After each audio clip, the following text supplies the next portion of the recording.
आपका स्वागत है मेरे चैनल पर। आज मैं बर्लिन सीरीज के एपिसोड 1 का एक्सप्लेनेशन करने वाला हूँ। अच्छा लगे तो सब्सक्राइब जरूर करें। एपिसोड 1 की शुरुआत में हम देखते हैं कि बर्लिन अपनी तीसरी बीवी को आखिरी बार मिलने आया था, क्योंकि वो भी बर्लिन को छोड़कर चली जाती है। तभी वह बर्लिन के साथी आ जाते हैं, क्योंकि उन्हें एक बड़ी चोरी करनी थी।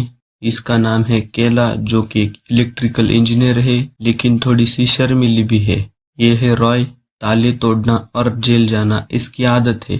ये है दमियान, जो एक प्रोफेसर है और अपने खाली वक्त में ये चोरी की प्लानिंग करते हैं। ये है ब्रूस, ये हर काम में एक्सपर्ट है और काफी ज्यादा इंटेलिजेंट भी। फिर वो सब पुलिस वाले बनकर एक बड़े घर में जाते हैं और घर के मालिक को फेक सर्च वारंट दिखाते हैं, जिसके बाद बर्लिन छानबीन करने के लिए घर के मालिक को अपने साथ तिजोरी के पास लेकर जाता है और उसे वो खोलने के लिए बोलता है और वहां से एक 500 साल पुराना शाही प्याला उठाता है और उसे बताता है कि हम पुलिस वाले नहीं है, और बोलता है कि तुम्हारे ऊपर कोई कार्रवाई ना करने के बदले में मैं इसे ले जाऊंगा। बाहर एक आदमी को सब पर शक होता है और वो सबसे अपना आईडी और बैज मांगता है। शोर के कारण बर्लिन वहां आ जाता है और फिर बर्लिन उसे अपनी गन दिखाकर बोलता है कि ये है मेरा बैज। फिर वो आदमी घबरा जाता है। बर्लिन वहां मौजूद सभी लोगों से उनका कार्ड लेता है, ताकि अगर किसी ने पुलिस को इनके बारे में बताया तो उन्हें उस आदमी का एड्रेस पता हो। जिसके बाद बर्लिन उस आदमी को बाहर लेकर जाके धमकाता है। फिर वो आदमी रोने लगता है। बर्लिन बिना कुछ बोले वहां से चला जाता है। कुछ दिन बाद सब पेरिस के एक होटल में जाते हैं, जहां बर्लिन सभी को अपने नए टीम मेंबर से मिलाता है, जिसका नाम कैमरून था। उसके लाइफ में काफी सारा गम था।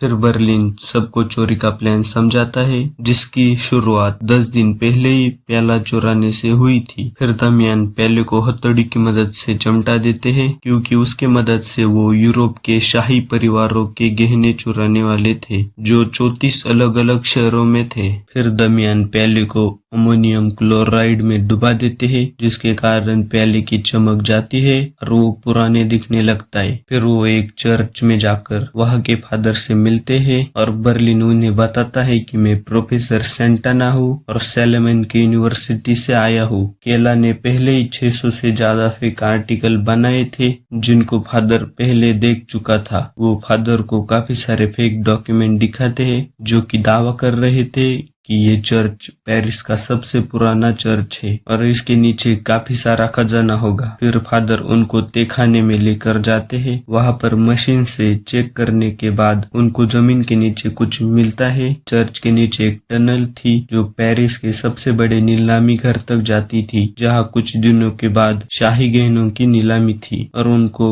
टनल के जरिए नीलामी घर तक पहुंचना था। बर्लिन सबको बताते हैं कि हमारे होटल के सामने नीलामी घर के डायरेक्टर पॉलिनियाक का घर है और उन्हें ही पता है कि सब गहने कब आएंगे और हम उन पर नजर रखेंगे। प्लान के मुताबिक ब्रूस उनका पीछा करता है और रॉय कैमरून मिलकर उनके गेट का ताला तोड़कर अंदर घुस जाते हैं, जहां केला भी उनके साथ थी। फिर वो पॉलिनियाक घर का सिक्योरिटी अलार्म हैक करके अंदर घुस जाते हैं और पूरे घर में काफी सारे कैमरा लगा देते हैं, ताकि वो उनके हर एक मोमेंट पर नजर रख सके। रात को बर्लिन जब कैमराज पर नजर रख रहा था, तो पॉलिनियाक की बीवी कमिल रात को उठती है और थोड़ी देर नाचने के बाद ड्रेस पहनकर बाहर जाती है। बर्लिन भी उस पर नजर रखने के लिए उसका पीछा करता है। उसके पीछे पीछे बर्लिन एक बार में पहुंच जाता है, जहाँ कमिली गाना गाने के साथ गिटार बजा रही थी। उसका गाना सुनकर बर्लिन काफी ज्यादा खुश था। रात भर उसका पीछा करने के बाद दोनों वापस आ जाते हैं। बीवी से तलाक लेने के बाद बर्लिन पहली बार चैन से सो पाया।